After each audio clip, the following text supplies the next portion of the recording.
అందరికీ షలోం. ఈరోజు లేవియా కాండము అంటే దీన్ని హీబ్రూలో వాయిక్రా అంటారు.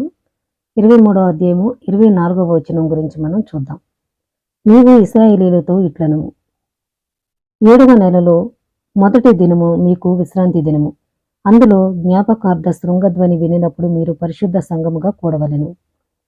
ఈ యొక్క శృంగధ్వని అంటే యోమ్ తెరువ అంటారు హీబ్రూలో. ఈ యొక్క శృంగధ్వనిని యోమ్ తెరువ అంటారు. అంటే షోఫర్ బ్లోయింగ్స్ అంటే కొమ్ము, రామ్ అంటే కొమ్ము, బోరా ఊదడం అనేది ఈ యొక్క శృంగధ్వని అంటారు. దీన్ని సిద్దూర్లో యోమ్ హజికరోన్ అంటారు. అంటే జ్ఞాపకార్థ దినము అనే అర్థము. ఈ యొక్క శృంగధ్వని పండుగ అనేది 7వ నెల తిష్రే లేక యతనిము. ఇది 1వ రాజులు 8వ అధ్యాయం 2వ వచనంలో ఉంటుంది. ఈ యొక్క పండుగని రోష్ హషనా అంటారు. రోష్ హషనా అనేది విశ్వం యొక్క పుట్టినరోజు. ఎందుకంటే ఎలోహిం ఆదామును మరియు అవ్వ అంటే ఈవులను సృజించిన మొదటి రోజు. ఈ 7వ నెల మొదటి దినమున ఈ యొక్క మొదటి మానవుణ్ణి సృజించినటువంటి రోజు. దీనిని ఇశ్రాయేలీలు నూతన సంవత్సరంగా జరుపుకుంటారు. రోష్ హషనా అంటే సంవత్సరానికి అధిపతి అని అర్థము. హీబ్రూలో రేష్ అంటే ఇది 20వ అక్షరము. దీని సంఖ్యా విలువ 200. ఈ యొక్క అక్షరానికి అర్థం ఏంటంటే 3 అర్థాలు ఉన్నాయి. 1 పేద, 2 చెడు, 3వది తల అనే అర్థం. ఈ యొక్క అక్షరానికి ధ్వని ఇంగ్లీష్లో ఆర్ వస్తుంది అనమాట. రోష్ హషనా అంటే న్యూ ఇయర్ అనే అర్థం కాదు, కానీ తల, మెదడు శరీరానికి ఏ విధంగా చెయ్యాలో చెప్పినట్లే రోష్ హషనా అనేది సంవత్సరానికి అధిపతి. ఈ నెల యెరూషాల్మి యెరూవిన్ 3:9లో రోష్ హషనా అనేది 2 రోజుల వేడుక అని ప్రవక్తల శాసనం అని పేర్కొంది. అంటే యెరూషాల్మిలో అంటే ప్రవక్తలు 2 రోజులు పెట్టారు. ఎందుకంటే మనకి లేవియా కాండంలో 23, 24లో ఒక రోజు అని ఇక్కడ చెప్పడం జరిగింది. అయితే దీన్ని రబ్బీలు 2 రోజులుగా పెట్టారు. ఎందుకంటే సాక్షులు వచ్చి అమావాస్యను చూశాను అని చెప్పేవారు. కనిపించినట్లయితే ఆ రోజు పవిత్రం చేయబడుతుంది. అలాగే రాంబాం హిల్చాట్ కిద్దూష్ హకోదేశ్ 5, 7, 8లో ఇలా వ్రాశారు. రోష్ హషనా పండుగ వారు సాక్ష్యం ఆధారంగా క్యాలెండర్ స్థాపించే కాలంలో 2 రోజుల పాటు జరుపుకున్నారు. అంటే నెల 30వ రోజుని మళ్ళీ 1వ తారీఖును కూడా 2 రోజులు చేయడం అనేది జరుగుతుంది. ఈ యొక్క రోష్ హషనాలో తేనెలో ముంచిన యాపిల్ తింటారు. అంటే ఈ యొక్క ఆచారాన్ని జియోనిక్ కాలంలో 589, 1038 BCE నాటిది.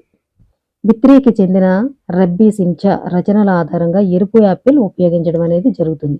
యాపిల్ తినాలి, తేనె తినాలి అనేది ఈ యొక్క రబ్బీలు పెట్టినటువంటి విధానం. మరొక వివరణ ఏంటంటే, ఎందుకు యాపిల్ తినాలి అంటే ఈ సంవత్సరం అంతా కూడా తీపిగా ఉండాలనే విధంగా అనే ఉద్దేశంతో ఈ యొక్క విధానం పెట్టడం అనేది జరిగిందని చెప్తున్నారు. అయితే మరొక వివరణ ఏంటంటే, యాకోబు ఆశీర్వాదాలు పొందేందుకు తన తండ్రి గుడారంలోకి ప్రవేశించినప్పుడు ఇసాకు ఈ విధంగా వ్యాఖ్యానించాడు. ఏమని? ఇదిగో నా కుమారుని సువాసన తండ్రి ఆశీర్వదించిన పొలపు సువాసన వంటిది అని అని ఇక్కడ మిద్రాస్ 7లో చెప్పడం అనేది జరుగుతుంది. ఈడెన్ గార్డెన్ యొక్క సువాసన యాకోబుతో కలిసి ప్రవేశించింది అని, మరియు అది యాపిల్ తోట సువాసనను కలిగి ఉందని వివరిస్తుంది. కబాలిస్టులు తరచుగా ఈడెన్ గార్డెన్ను చక్కల్ తపూచిన్ అని పిలుస్తారు. అంటే ఈడెన్ గార్డెన్ని ఈ విధంగా వారు పిలవడం అనేది జరుగుతుంది. హోలీ యాపిల్ ఆర్చర్డ్ అంటారనమాట. అంటే ఈ యొక్క ఈడెన్ గార్డెన్ని యాకోబు ఆశీర్వాదాలు పొందింది కూడా ఈ యొక్క శృంగధ్వని పండుగలోనే అని ఇక్కడ చెప్పడం అనేది జరుగుతుందని కొందరు రబ్బీలు చెప్పడం జరుగుతుంది. ఈ రోజే జరిగిందని చెప్తున్నారు. కాబట్టి మనం కూడా ఇలాంటి ఆశీర్వాదాలు పొందాలని ప్రార్థించాలి అని చెప్తున్నారు. అందుకే ఈ పండుగలో యాపిల్స్ తినాలని పెట్టారు. సాంగ్ ఆఫ్ సాంగ్స్లో తోరాను తీపి అంటే తేనెతో పోల్చారు. తపూచ్ ఆపిల్ హీబ్రూ పదం. పెరు ఉరేవు అంటే ఫలవంతంగా ఉండండి అనే పదాలను సంఖ్యా విలువ కలిగి ఉంటుంది. అంటే ద్వాష్ అంటే తేనె అనే అర్థం. ఈషా అంటే స్త్రీ, అంటే ఈ రెండిటికి కూడా ఒకే సంఖ్యా విలువ కలిగి ఉంది అని ఇక్కడ చెప్పడం కూడా జరుగుతుంది. కాబట్టి యాపిల్ అనేది ఇక్కడ ఇస్సాకు ఈ విధంగా వ్యాఖ్యానించాడు. అంటే ఆయన యొక్క కుమారుడు గురించి మాట్లాడాడు కాబట్టి ఈ తేనె యాపిల్ తినాలి అని ఇక్కడ పెట్టడం కూడా జరిగింది. మరో కూడా విషయం ఏంటంటే ఈ యొక్క శృంగధ్వని పండుగలోనే అబ్రహాము ఇస్సాకును బలివ్వడానికి తీసుకొచ్చినప్పుడు అక్కడ పొట్టేలును బలివ్వడం అనేది జరిగింది. బలిపీఠం యొక్క మధ్య భాగాన్ని మొత్తం బూడిద పోగు చేయబడి ఉందని దానిని తపూచ్ ఆపిల్ అని పిలుస్తారని తాల్ముద్ చెబుతుంది. అంటే సేహ్ అకేదా అంటారు. అంటే సేహ్ అంటే గొర్రె హీబ్రూలో, అకేదా అంటే ఆ పొదలో బంధింపబడిన గొర్రె ఆయనకి కనిపించింది. అప్పుడు ఇస్సాక్కి బదులుగా ఇక్కడ ఈ యొక్క పొట్టేలుని అక్కడ బలివ్వడం అనేది జరిగింది. ఆ యొక్క పొట్టేలు కొమ్ము అంటే రాజు పట్టాభిషేకానికి కొమ్ము ఊదడం అనేది త్వరలో ఉన్నటువంటి విధానం. 1వ రాజులు 1వ అధ్యాయము 33వ వచనం నుంచి 40 వరకు. అంతట రాజు, మీరు మీ ఏలిన వాడనైన నా సేవకులను తీసుకొని పోయి నా కుమారుడైన సొలొమోనును నా కంచరగాడిద మీద ఎక్కించి గీహోనునకు తీసుకొని పోయి యాజకుడైన సాదోకును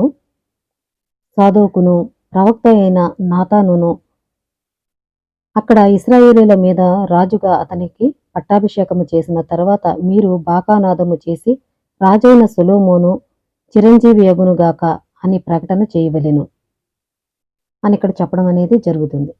ఎందుకంటే ఇక్కడ రాజుకి పట్టాభిషేకం చేసిన తర్వాత ఈ యొక్క శృంగధ్వని చేయడం అనేది ఈ తోరా యొక్క విధానము.